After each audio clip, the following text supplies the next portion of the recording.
Hola, ¿qué tal? Buenas noches. Otro día más con este gran libro, El mundo de Sofía. Empecemos con el nuevo capítulo.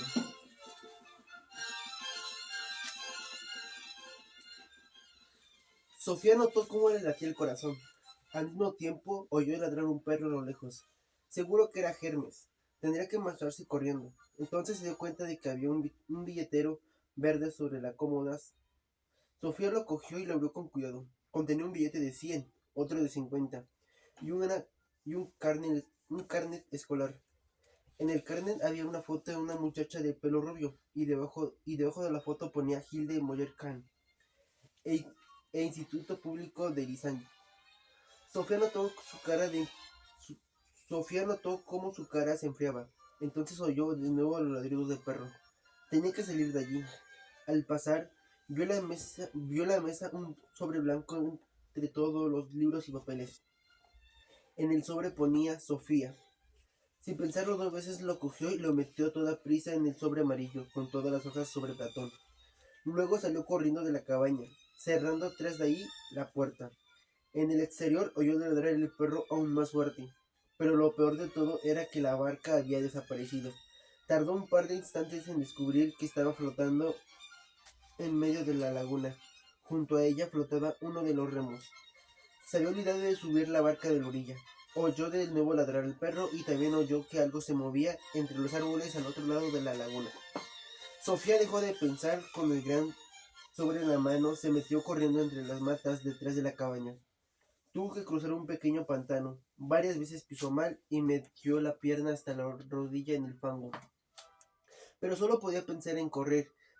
Tenía que ir a casa, a casa. Al cabo de un rato llegó a un sendero. ¿Se había traído el sobre?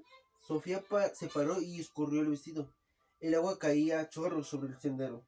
Finalmente se puso a llorar. ¿Cómo podía ser tan estúpida? Lo peor de todo era la barca. No fue capaz de librarse de la imagen de la barca y del remo flotando en medio de aquella laguna. ¡Qué vergüenza! ¡Qué horrible! A lo mejor el profesor de filosofía había llegado ya a la laguna.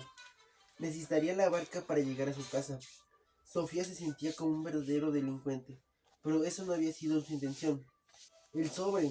Eso era aún peor. ¿Por qué se había traído el sobre? ¿Por qué llevaba su nombre? Claro, en cierta manera, también le pertenecía, y sin embargo se sentía como una ladrona. De esa manera también había dejado bien claro que era ella la que había estado allí. Sofía sacó una hojita del sobre. La nota decía: ¿qué fue primero, la gallina o la idea de gallina? ¿Nace el ser humano ya con alguna idea?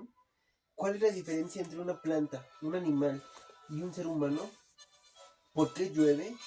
¿Qué hace falta para que un ser humano viva feliz?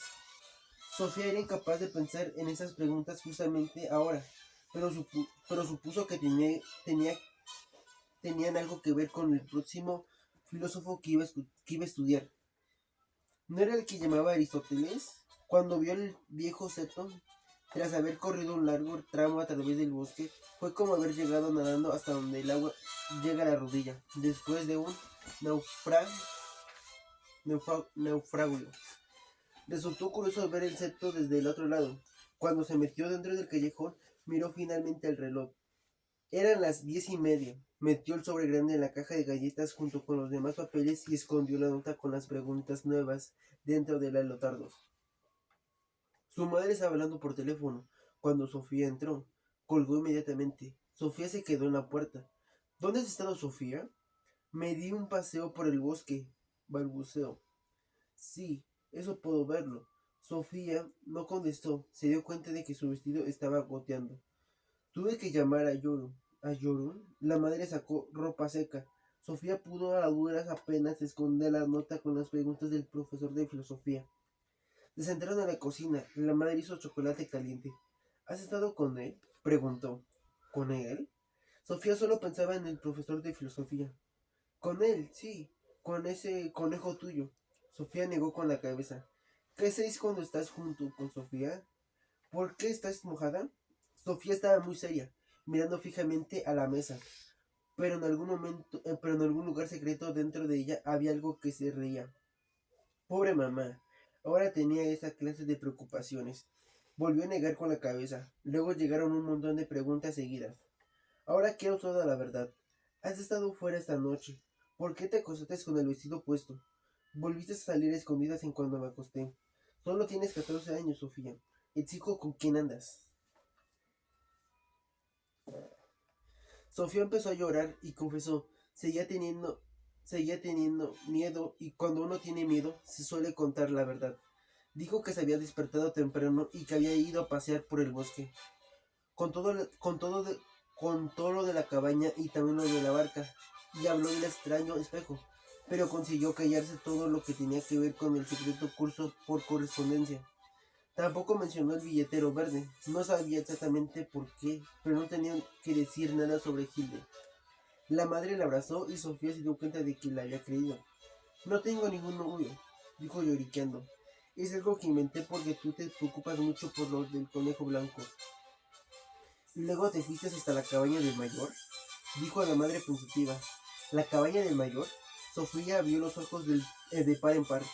Esa cabaña que visitaste en el bosque solía llamarse Cabaña del Mayor, porque hace muchísimos años vivió allí un viejo mayor. Estaba algo chiflado, Sofía, pero no pensemos en eso ahora. Desde entonces la cabaña ha estado vacía. ¿Eso es lo que tú crees?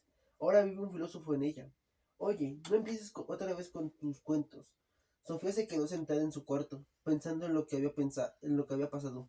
Su cabeza era como un circo ruidoso de pensados elefantes, divertidos payasos, osados trapecistas y monos ama amaestrados. No obstante, siempre había una imagen que volvía incesantemente. Una pequeña barca y un remo flotando sobre el agua en medio de una laguna del bosque. Y alguien necesitaba la barca para llegar a su casa.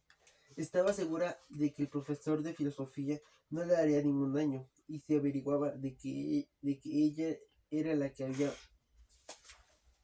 estado en la cabaña, seguro que lo perdonaría. Pero ella había roto un pacto.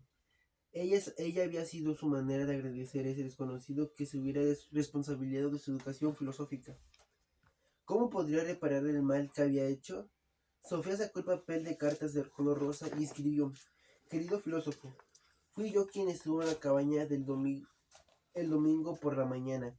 Tenía muchas ganas de conocerte para discutir más a fondo cuestiones filosóficas.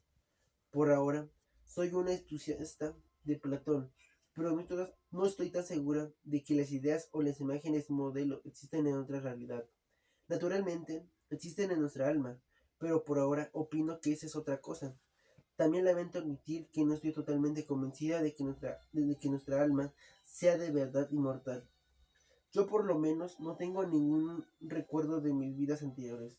Si pudieras convencerme de que mi abuela, que ya falleció, está bien en el mundo de las ideas, te lo agradecería de veras. En realidad, no empecé esta carta por lo de los filósofos. Quería pedir perdón por haber sido tan desobediente. Intenté arrastrar la barca hasta la orilla, pero al parecer no tuve fuerzas suficientes. Por otra parte, puede ser que fuera una gran ola la que se llevara la barca del agua. Espero que lograrás llegar a tu casa sin mojarte los pies. Si te sirve de consuelo, te diré que yo me empapé y que seguramente cogeré un terrible catarro, pero es por mi culpa. No toqué nada de la cabaña, pero desgraciadamente caí en la tentación de coger un sobre que llevaba mi nombre. No porque tuviera la intención de robar nada, pero como el sobre llevaba mi nombre, pensé durante unos segundos de locura que me pertenecía. Te pido sinceramente que me perdones y prometo no volver a hacerlo. Voy a pensar ya detenidamente en todas las preguntas de la nota. El espejo de, Pla- el espejo de Platón que hay encima de la cómoda es un espejo normal y corriente, o es un espejo mágico. Lo pregunto porque no estoy acostumbrada a que mi propio reflejo me guiñe los dos ojos. Atentamente, tu alumna sinceramente interesada, Sofía. Sofía releyó la carta 2 veces antes de meterla en el sobre. Por lo menos no era tan formal como la que había escrito anteriormente. Antes de bajar a la cocina a coger un terrón de azúcar, sacó la hoja con las tareas filosóficas del día. ¿Qué fue primero, la gallina o la idea de la gallina? Esta pregunta era casi tan difícil como aquella adivinanza sobre la gallina y el huevo. huevo no hay gallina, pero sin gallina tampoco hay huevo. ¿Sería igual de complicado encontrar qué fue antes, la gallina o la idea de la gallina? Sofía se daba cuenta de que hubiera gallinas en el mundo de los sentidos. Según Platón, el alma había visto la propia idea de gallina antes de meterse en un cuerpo. Pero no fue sobre este punto sobre el que Sofía había llegado a la conclusión de que Platón se había equivocado. Una persona que no había visto una gallina viva, ni ninguna imagen de una gallina, podría tener ninguna idea de gallina. Estaba lista para la segunda pregunta. ¿Nace el ser humano ya con alguna idea? Lo dudó mucho Sofía, pero pensó que era casi posible que un bebé recién nacido tuviera alguna idea sobre algo. Pero claro, no podría estar totalmente segura, porque aunque el bebé no estuviera aún no tuviera un lenguaje, no significaba necesariamente que tuviera la cabeza vacía de ideas. Pero ¿para qué saber algo sobre las cosas del mundo? No tendríamos de haberla visto antes. ¿Cuál es la diferencia entre una planta, un animal y un ser humano? Sofía entendió, Sofía entendió inmediatamente que había diferencias muy claras. No pensaba, por ejemplo, que una planta tuviera un alma muy complicada. Se había oído hablar alguna vez de una flor con un mal humor.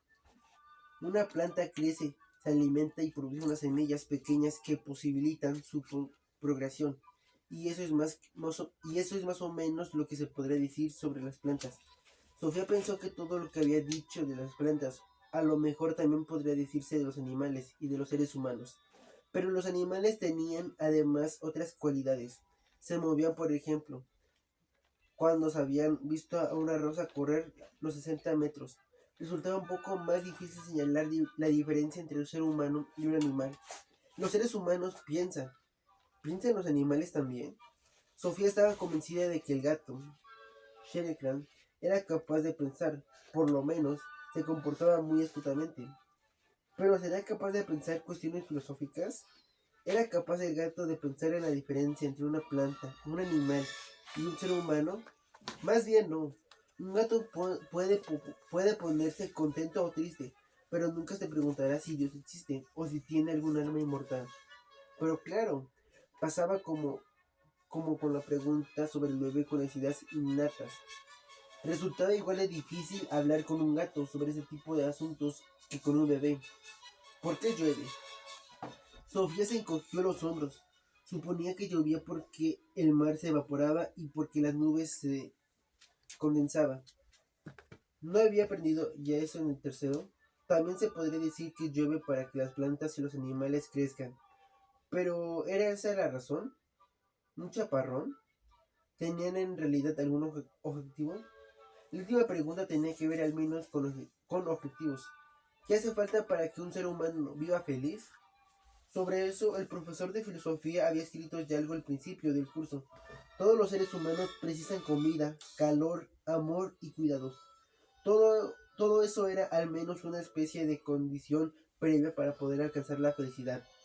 Luego había señalado de que todo el mundo necesitaba encontrar respuestas a ciertas preguntas filosóficas. Además, sería bastante importante tener una profesión que le guste a uno. Por ejemplo, uno que odie el tráfico no sería muy feliz siendo taxista.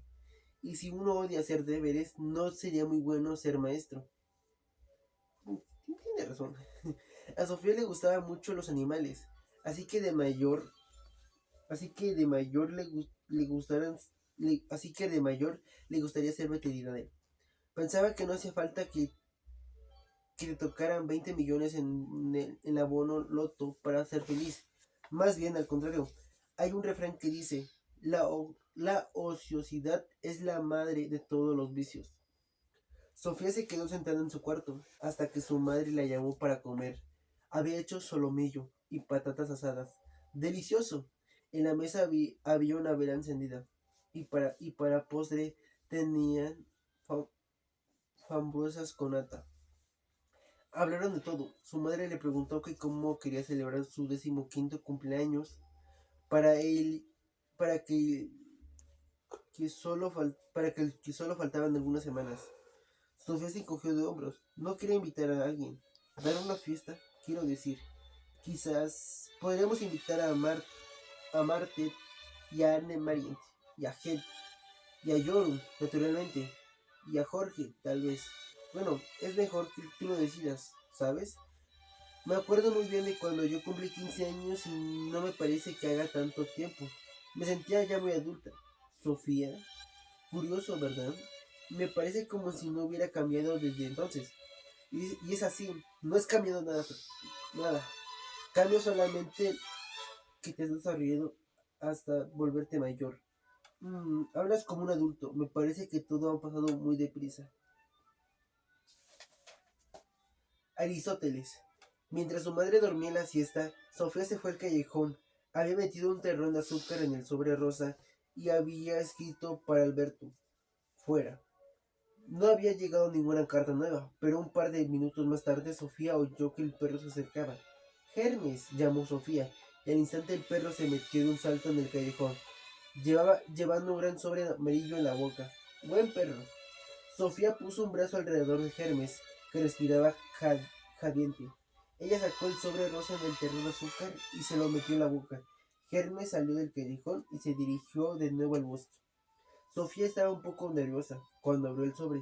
¿Diría algo sobre la cabaña y la barca? El sobre contenía las hojas de siempre, que iban unidas con un clip, pero también había una noticia suelta en la que ponía, querida señorita detective, o señorita ladrona. Para ser más exacto, el asunto ha sido denunciado a la policía. No, no es tan grave. No estoy tan enfadado. Si eres igual de curiosa para buscar respuestas a las enigmas de los filósofos, resultaba muy prometedor.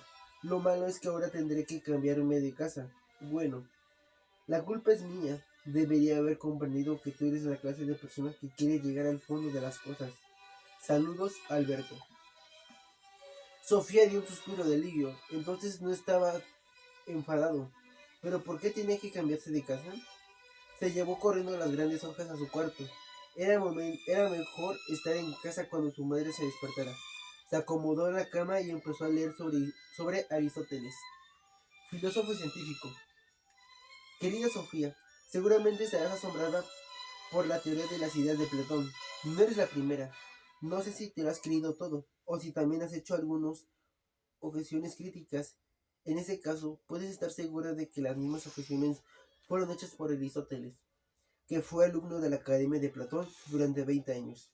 Aristóteles no era ateniense, provenía de Macedonia y llegó a la Academia de Platón cuando éste tenía 61 años. Era hijo de un reconocido médico y por consiguiente científico. Este hecho dice ya algo del proyecto filosófico de Aristóteles. Lo que más le preocupaba era la naturaleza viva. No solo fue el último gran filósofo griego, también el primer gran biólogo de Europa.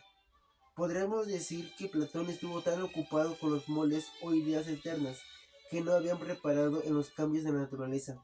Aristóteles, en cambio, se interesaba precisamente por esos cambios o lo que hoy en día llamamos procesos de la naturaleza. Si quisiéramos llevarlo al último extremo, podríamos incluso decir que Platón dio la espalda al mundo de los sentidos, volviendo la cabeza ante todo lo que vemos a nuestro alrededor.